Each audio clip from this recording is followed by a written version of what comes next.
அமியா பகவத் இந்திய திரைப்பட நடிகையாவார். இவர் தமிழ் திரைப்படங்களான மதுரை சம்பவம், சிவா மனசுல சக்தி ஆகிய படங்களில் நடித்துள்ளார். அமியா ஒய் பகவத், கிராந்தி கனடே இயக்கிய மகேக் என்ற இந்தி குழந்தைகள் திரைப்படத்தில் அறிமுகமானார். இப்படம் லண்டன் திரைப்பட விழாவில் திரையிடப்பட்டது மற்றும் விமர்சன ரீதியாக பாராட்டப்பட்டது. அமியா ஒய் பகவத் ஒரு இந்திய நடிகை ஆவார்.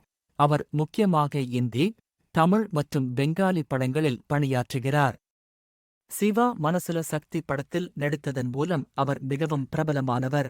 பிக் பாஸ் தமிழ் முதல் சீசனில் பகவத் பங்கேற்றார், ஆனால் வெளியேற்றப்பட்ட முதல் போட்டியாளர் ஆனார்.